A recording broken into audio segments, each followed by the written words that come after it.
Now streaming studio in Lincoln, Nebraska. This is the End Report Husker Show. Hi, everyone. Bill Renchley in the 1011 Now streaming studio, joined alongside by sports reporter Chase Madison. Big day, Chase. So I guess we're doing kind of the Wednesday things now. Last Wednesday, Trev Alberts leaves Nebraska very unexpectedly, ruffled a lot of feathers. And now this Wednesday, Nebraska announces their new athletic director, Troy Dannen, from the University of Washington. Again, I don't think anyone necessarily expected this to happen this quickly, but here we are.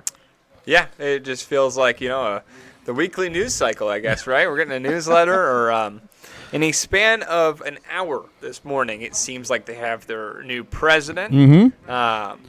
And then we know for a fact they have their next athletic director, Troy Dannen. This just all went down. Obviously, national reporters picked it up first, mm-hmm. and compared to having to wait until the last hour of the workday for the 9-to-5ers with mm-hmm. Trev Alberts news, the university acted quick, mm-hmm. and here we are. I guess this might be the final move of the Chris Kabourek era. Mm-hmm.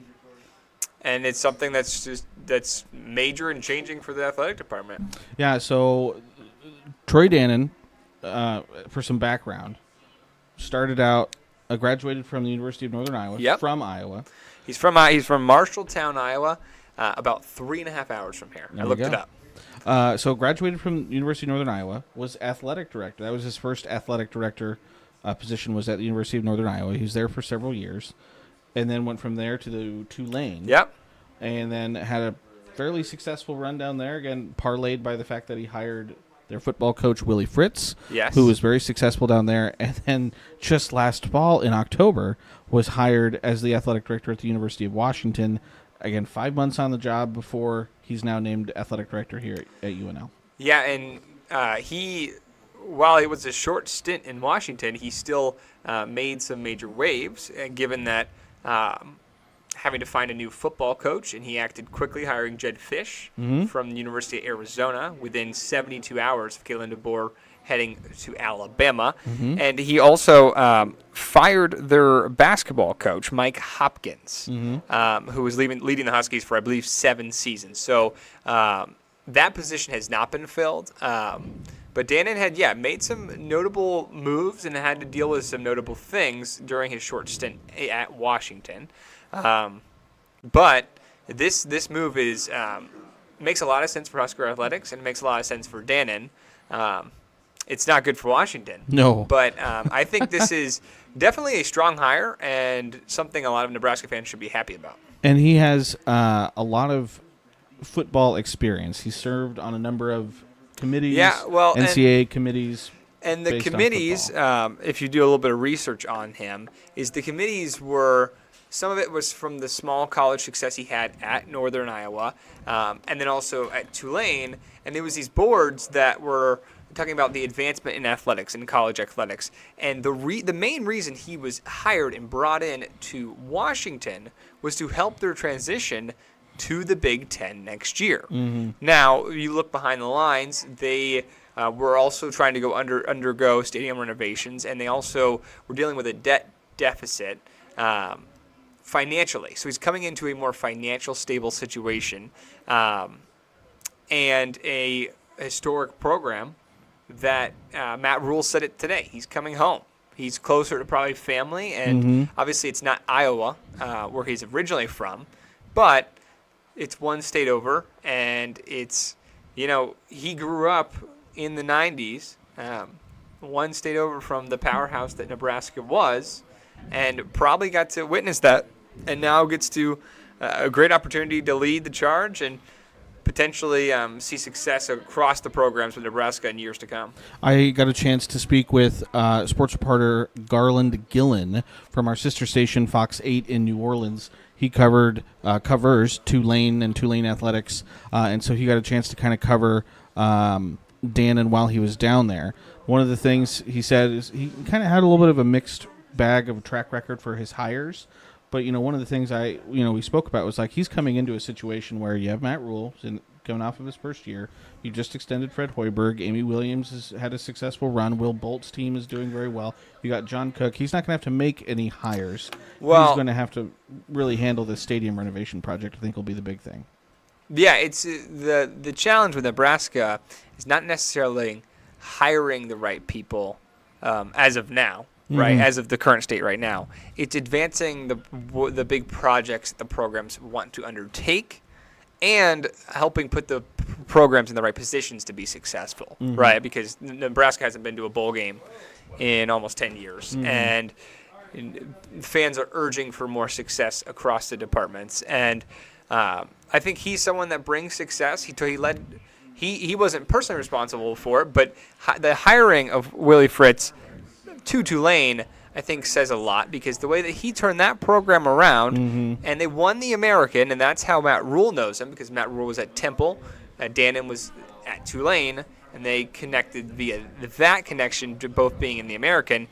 And Tulane won the American and then won the Cotton Bowl versus USC. So he's had success at programs, and sure, maybe some of his hires weren't the best at Tulane, but also that is a school and a program that has had less success in athletics compared to other places and compared to Nebraska from a historical standpoint.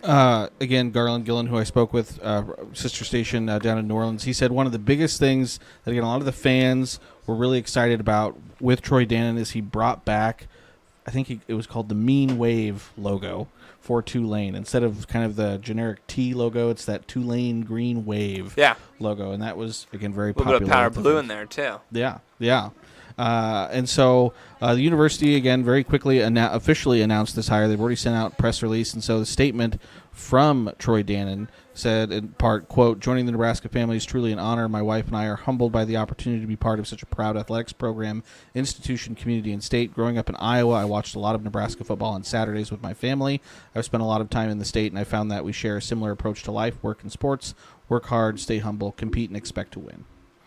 So kind of checking all the boxes. He is. And according to the statement from interim president Chris Kabourek, he's going to be starting this Friday. So it's not like, hey, official say starting April 1st. It's 2 days from now.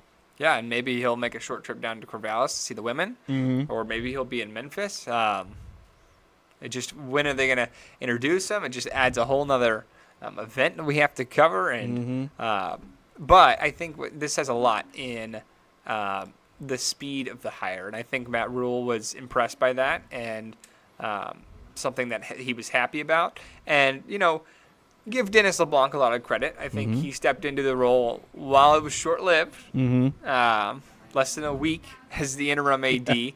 I think it just shows that LeBlanc, it wasn't that LeBlanc needed to be the guy, but it shows that the urgency that maybe Nebraska's listening to Governor Pillen, listening to the fan base, and kind of getting their act together in terms of stable leadership.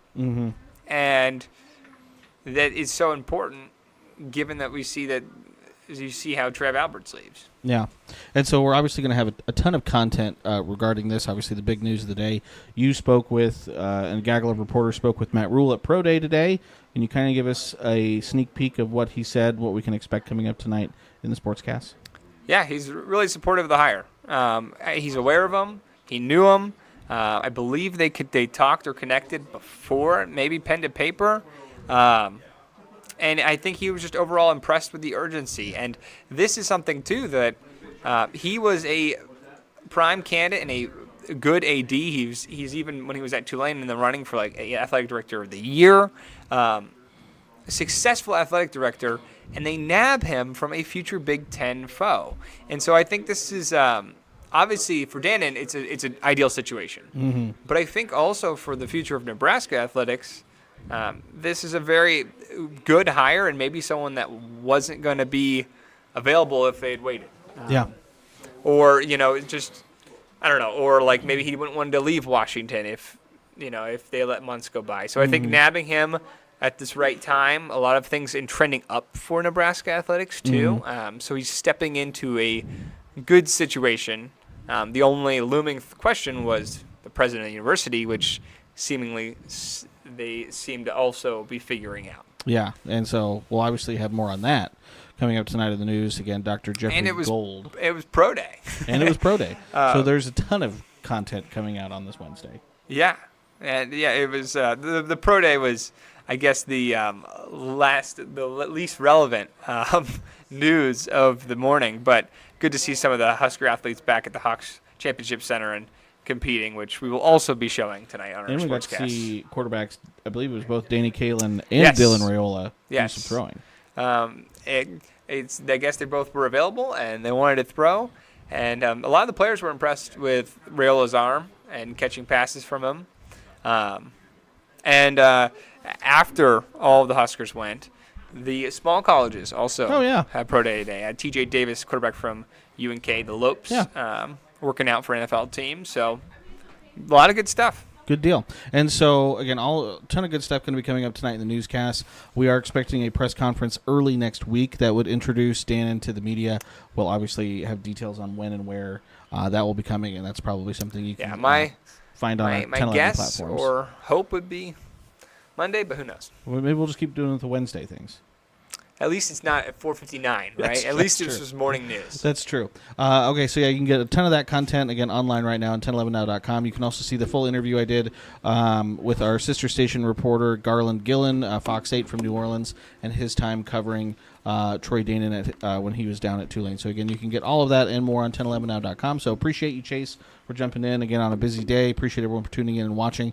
Again, as always, keep it tuned to 1011, both on air and online, for all of the latest. Until next time, folks, we'll see you later. You've been listening to the End Report Husker Show from 1011.